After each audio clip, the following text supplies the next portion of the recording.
संवेदनशील होने के नाते गांव को धैर्यपूर्वक काम करना है, धैर्यपूर्वक वोटिंग कराना है और किसी भी मतदाता को कोई धमकाए ना, कोई अपने हिसाब से वोट मांगे। यही परिप्रेक्ष्य में हम लोग यहाँ एकत्रित हैं।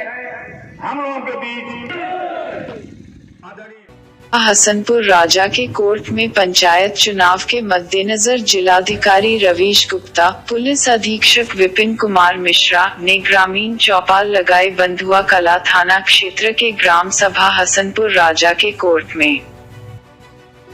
तो इसमें आता है मोहम्मद मंसूर खान उर्फ फूल है यहाँ पे बाहर है। अब इनके बारे में इसमें लिखा है जब 1988 2008 में कोई अपराध किया है 392 342 122 20 420 467 68 तो कब किया 2008 में किया, आज 2021 है, रिकॉर्ड में दर्ज है। और पीछे जाए देखिए उर्दू में लिखा है, पता नहीं कब का, आजादी के पहले का भी मैं नहीं पढ़ पाऊंगा, आप में से बहुत लोग पढ़ लेंगे इसका क्या नाम लिखा है। 1950 की एंट्री है और कहेंगे 1915 की भी एंट्री है। 1915 में किसी ने कोई अपराध किया वो भी इसमें दर्ज है। इसका प्रभाव क्या होता है ये विशेष रूप से मैं युवा वर्ग को बताऊंगा, क्योंकि ये बातें मीडिया नहीं बताता जो मैं बातें बताने जा रहा हूँ अगले 2-3 मिनट में। जब भी किसी की सरकारी नौकरी लगती है तो पुलिस वेरिफिकेशन आता है। आप में से जो लोग अप्लाई किए होंगे उनको पता होगा। पुलिस वेरिफिकेशन आता है, यहाँ चेक होता है, अगर इसमें नाम मिलता है तो फिर भेज देते, नहीं इनका आपराधिक इतिहास है तो नौकरी लगी भी होती तो कट जाती है। अगर आपने कोई ठेकेदारी करना चाहता है तो एक होता है चरित्र प्रमाण पत्र, वो भी पुलिस रजिस्टर से चेक करती है, इसी रजिस्टर से चेक करती है, रजिस्टर नंबर 8 से। यदि किसी को कहीं बाहर जाना है तो पासपोर्ट चाहिए होता है, पासपोर्ट में भी पुलिस वेरिफिकेशन लगता है। कुल मिलाकर के ये होता है कि जब भी किसी व्यक्ति का नाम इसमें दर्ज हो गया है उसके विषय में ये चीजें आती हैं तो यहाँ से कट जाती है। पुलिस स्टेशन से लिख के चला जाता है नहीं साहब ये व्यक्ति अपराधी है, तो बड़ी समस्या होती है। 2-3 मिनट घेरा चला लिए, पत्थर चला लिए, लाठी चला लिए, 5 मिनट के लिए चलाए और अगले 20-25 साल तक जब तक केस चल रहा है तब तक कोई नौकरी नहीं, कोई ठेकेदारी नहीं, कोई विदेश यात्रा नहीं। क्या मिलता है उसके बदले? हर 2 महीने में जाके जिला कचहरी में जाके वकील साहब का पीछा पकड़ के कि साहब चलो हमारा मुकदमा आज है, सुनवाई आज है, क्या होगा, 10 साल सजा तो नहीं कर देंगे, जमानत देंगे कि नहीं देंगे, घर द्वार बिक जाता है, फीस इकट्ठा करने नहीं है।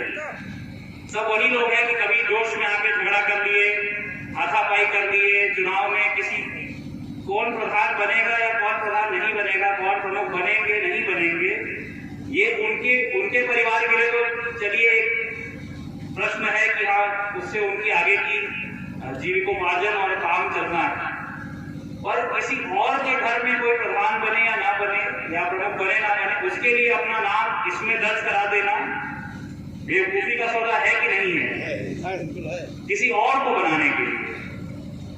तो मेरा युवा वर्ग से विशेषकर जिनके आगे बहुत अभी नौकरी है, अपना खुद का व्यवसाय करना है, बाहर जाके नाम और पैसा कमाना लिखा है, उनसे अनुरोध है कि किसी के बहकावे में आकर अरे चलो चलो उसको धमका आते हैं, ये कर लेते हैं, किसी से झगड़ा कर लेते हैं, चुनाव हो रहा है, ऐसा मत करिएगा, नहीं तो फिर ये समस्या आएगी। फिर बाद में ये ना होगा, बाद में आते हैं साहब कि मेरी नौकरी लग गई है अब हमारा नाम कटवा दो। आते हैं लोग डीएम के पास आते हैं, मैं देखता हूँ इसलिए बता रहा हूँ, अब कोई कटवा नहीं पाता। फिर कटता कोर्ट से ही है, जब वो अगर उसमें जमानत तो उसमें अगर वो बरी हुए तो कटता है। ये तो थी पहली बात। दूसरी बात, वैसे माइनॉरिटी गांव है तो मुझे लगता है शराब बहुत जल्दी होगी, फिर भी कह नहीं सकते, आज का जमाना अलग है, शराब बड़ा बिल्कुल ना पिलाए। मैं केवल शराब की बात कर रहा हूं। इससे शराब जो पिलाएगा वो शराब बेचने वाले के भी अपराध में उसका नाम आएगा और शराब पीने वाला भी कोई अपराध करेगा तो उसके भी अपराध में उसका नाम लिखा जाएगा मुकदमे में। कोई शराब पी के बीमार पड़ता है 307 का मुकदमा पिलाने वाले को भी लिखा जाएगा। कोई शराब पी के मरता है 302 का मुकदमा भी पिलाने वाले के पूरे परिवार को लिखा जाएगा। और कोई शराब पी के अगर झगड़ा करता है, जाके रोड पे गाली गलौज करता है, चोरी करता है, बलात्कार करता है, उसके भी इंस्टिगेटर में उसका नाम लिखा जाएगा। आपको नहीं पता जो पिलाना चाह रहा है, कोई जानबूझ के जहरीली शराब नहीं पिलाता है, लेकिन आप जिसको कहते हो कि 2 पेटी शराब दे देना, वो कहां से ला रहा है, उस बोतल में क्या भर के दे रहा है, यह आपको नहीं पता। इसलिए बिल्कुल सचेत रहे। अभी कप्तान साहब ने कहा भी है कि हम ढूंढ के अभी जो है जितने शराब वाले केस है उनको भी गैंगस्टर भी बनाएंगे, उनकी संपत्ति भी सारी जब्त करेंगे। तो विशेषकर शराब के लिए मैं फिर से अनुरोध करता हूं कि कोई भी कैंडिडेट शराब पिलाने पर विश्वास नहीं करेगा। अब आपको कप्तान साहब कुछ बातें बताएंगे। डीएम साहब और मैं आपके बीच में केवल आदर्श आचार संहिता का अनुपालन सुनिश्चित कराने और विधि सम्मत चुनाव संपन्न कराने का अनुरोध करने के लिए आए हुए हैं। यहाँ मुझे इस बात की खुशी है, आप सारे लोगों को देख के, पता नहीं आपने खुद लगा रखा है या लगवाया गया है, सारे लोगों ने मास्क लगा रखे हैं। ये बड़ी अच्छी बात है।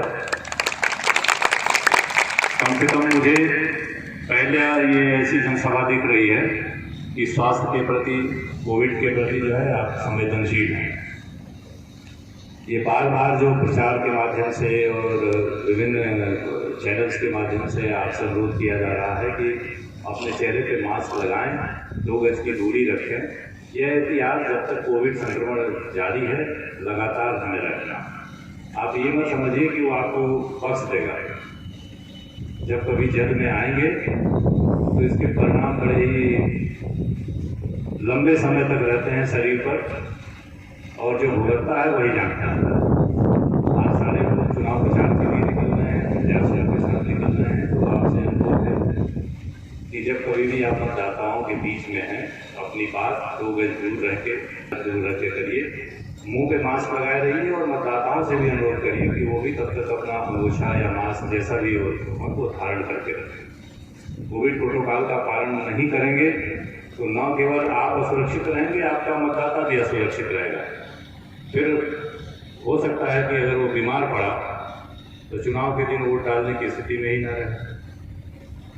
उसकी कुशलता, उसका स्वास्थ्य क्षेम भी जो है वो उसका आपको ध्यान रखना है। इस समय जनपद में डीएम साहब ने धारा 144 लगा रखी है। 5 या उससे अधिक व्यक्तियों का कहीं भी मूवमेंट प्रतिबंधित है। इस बात को हमेशा ध्यान रखिएगा कि मुझे अगर कोई वीडियो मिली जिसमें आप इससे बड़ी संख्या में चुनाव प्रचार के लिए निकले हुए हैं, तो वह आपके खिलाफ जाएगा, मुकदमा लिखा जाएगा। अकेले चुनाव प्रचार करिए, 2 आदमी हो जाइए, 3 आदमी हो जाइए, इस तरह से जाके आप अपनी बात भी कहिए। समूह में न करिए, तो कोविड का संक्रमण फैलेगा, उसकी संभावना ज़्यादा रहेगी। दूसरा ये है कि 144 का उल्लंघन भी होगा, वो बिल्कुल मत करिए। मतदाताओं को प्रलोभित करने वाली, डीएम साहब ने तो अनुरोध किया है कि शराब, मैं आपसे अनुरोध करूंगा कोई भी प्रलोभित करने वाली सामग्री मत बांटिए, क्योंकि वो आदर्श आचार संहिता के उल्लंघन में आएगी। आप अपनी योजनाएं बताइए, जनता को पसंद आएगी, वो आपको चुनेगी, लेकिन प्रलोभित करके बहुत लंबा राजनीतिक कार्य आप नहीं कर पाएंगे। जब भी आप चुनाव प्रचार के लिए निकलें, आपके पास वैध अवैध किसी भी तरह का असला न हो, इससे भय का वातावरण मतदाताओं के बीच में बनता है। भले आपकी सुरक्षा के लिए है, लेकिन इस समय चूंकि शस्त्र जमा कराए जाने के आदेश हैं, कृपा करके सारे लोग जो शस्त्र धारक हैं अपनी बंदूकें या जो भी शस्त्र हैं वो थाने पर अथवा दुकान पे, शस्त्र की दुकानों पर जमा कर दें। उसको ऐसे लेके चुनाव प्रचार में तो करते ही नहीं है, अन्यथा उसके लिए भी कार्रवाई होगी। किसी भी आपराधिक चरित्र के व्यक्ति को जिसके खिलाफ मुकदमा लिखा गया हो, अपने चुनाव प्रचार में साथ लेकर मत चलिए, क्योंकि फिर कहीं अगर लड़ाई झगड़ा हंगामा होगा तो फिर आप दिक्कत में आएंगे। ये स्थानीय चुनाव है, बाहर से किसी भी व्यक्ति को अपने चुनाव प्रचार के लिए किसी अन्य जनपद से बिल्कुल न बुलाएं, और अगर बुलाते हैं कोई अपरिहार्यता है तो उसकी सूचना थाने को जरूर दीजिए। मैंने इन्हीं सब बातों के लिए एक नोटिस आपको, जो भारतीय कानून में CRPC में प्रावधानित है, ये नोटिस आपको जितने प्रत्याशीगण हैं उनके लिए सफ़ेद कागज़ पे, और जो उनके समर्थकगण हैं उनको एक लाल कागज़ पे ये जारी कराना शुरू किया है। आप लोगों को कुछ को मिल गया होगा मुझे उम्मीद है, और जो बाकी प्रत्याशी हैं उनको मिल जाएगा। यहाँ के थाना प्रभारी से भी मैं अनुरोध करूँगा कि ये दोनों नोटिसें अगले 2 से 3 दिन के अंदर नॉमिनेशन से पहले सारे लोगों को सर्व हो जाए और उसकी पावती लेकर GD में एंट्री कर दें। यही बातें आपको कहनी थी। किसी भी तरह से भूल के भी कानून के दायरे से बाहर आके कोई काम ना करिएगा। अभी तो केवल हम दोनों आदमी आकर यहाँ अनुरोध कर रहे हैं, और अगर विधि व्यवस्था के विरुद्ध कोई बात हुई उसके लिए हमें आना पड़ा, हमारा रुख आपके विरुद्ध बदलाव होगा, दूसरी तरफ होगा। और मुझे उम्मीद है कि आप ऐसा कोई अवसर हम लोगों को नहीं देंगे जो शांति व्यवस्था को प्रभावित करने वाली हो, कानून व्यवस्था को प्रभावित करने वाली हो। क्या संदेश देना है जो चौपाल लगाई है? ये हम लोग लगातार, मैं और कप्तान साहब, कानून व्यवस्था के दृष्टिगत, क्योंकि अब कई सारी पंचायती चुनाव होते हैं, क्योंकि लोकल चुनाव होते हैं, इसलिए कुछ झगड़ों की समस्या होती है, और आजकल आसपास के क्षेत्रों में अवैध शराब से दुर्घटनाएं भी हो रही हैं। मुख्य रूप से इन पे फोकस करना था। एक है कि हमारा युवा वर्ग है, उनको इस बात से वो अपरिचित होते हैं कि वो छोटे से, जो बात मैं कहता हूँ कि लम्हों ने खता की और सदियों ने सजा पाई, इससे वो वाकिफ़ नहीं होते। उनको लगता है कि थोड़ा बहुत मुकदमा लिखा गया तो कोई समस्या नहीं होती। तो ये हमारा कर्तव्य है कि हम एक बार उनको बड़े भाई की तरह समझाएं कि ऐसा काम ना करें जिससे आगे उनका करियर ख़राब हो। मैं रजिस्टर 8 हम लोग दिखाते हैं कि ये एक असली में एक रजिस्टर होता है, छोटे मोटे अपराध सभी दर्ज होते हैं, और बाद में जब भी आपकी सरकारी नौकरी लगती है या आपको बाहर जाना होता है, चरित्र प्रमाण पत्र बनाना होता है, तो उसमें समस्या आती है।